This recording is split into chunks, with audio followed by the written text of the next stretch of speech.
ఒక్క నిమిషం. అసలు ఏం జరుగుతుందో మీరు గమనిస్తున్నారా?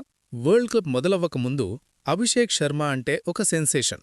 అబ్బో, నెక్స్ట్ విరాట్ కోహ్లీ, నెక్స్ట్ రోహిత్ శర్మ అని ఆకాశానికి ఎత్తేశాం.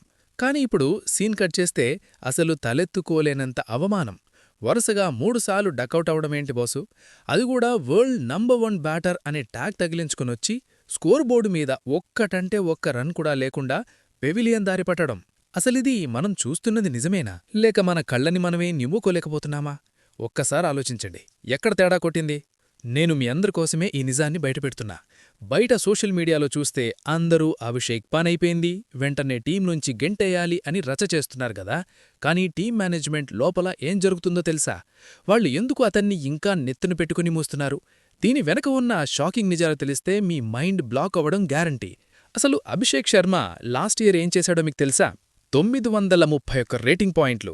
టీ20 హిస్టరీలోనే ఏ ప్లేయర్కీ రానంత రేటింగ్ ఇది. విరాట్, రోహిత్, సూర్యకుమార్ యాదవ్ వీళ్లందరికంటే ఎక్కువ రేటింగ్ పాయింట్లు సాధించిన ఏకైక మనగాడు మన అభిషేక్. 192 స్ట్రైక్ రేట్సో, 500 బంతుల్లోనే 1000 పరుగులు కొట్టాడంటే అది మామూలు విషయం కాదు. మరి ఇంత తోపు ప్లేయర్ ఇప్పుడు ఎందుకు ఇలా బలైపోతున్నాడు? ఇక్కడే అసలు ట్విస్ట్ ఉంది.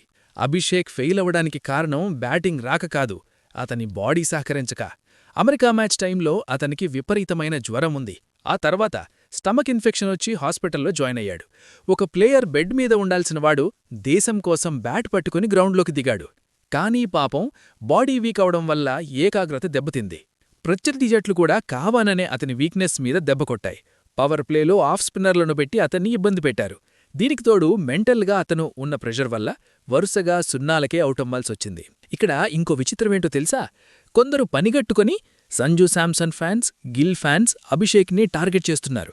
మా ప్లేయర్స్నైతే ఒక్క మ్యాచ్లోనే పక్కన పెట్టేస్తారు, మరి వీణ్ణెందుకు ఆడిస్తున్నారు అని అడుగుతున్నారు. కానీ బాసో, నిజాం చాలా చేదుగా ఉంటుంది.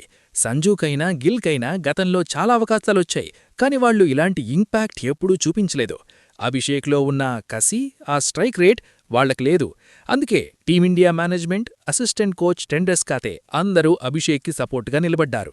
నెట్స్లో అతను 90 నిమిషాల పాటు బంతిని బాదుతుంటే కోచులందరూ షాకయ్యారట. మనం ఒక్కటి గుర్తుపెట్టుకోవాలి, ఒక ప్లేయర్ ఫామ్లో ఉన్నప్పుడు పొగట్టుండాదు, ఇలాంటి గడ్డుకాలంలో ఉన్నప్పుడు అండగా నిలబడాలి. ఐపీఎల్ గొడవలను మనసులో పెట్టుకుని ఒక ప్లేయర్ దేశం కోసం ఆడుతుంటే ట్రోల్ చేయడం ఎంతవరకు కరెక్ట్? అభిషేక్లో టెక్నికల్గా ఏ లోపమూ లేదు, కేవలం మైండ్ సెట్ సమస్యే.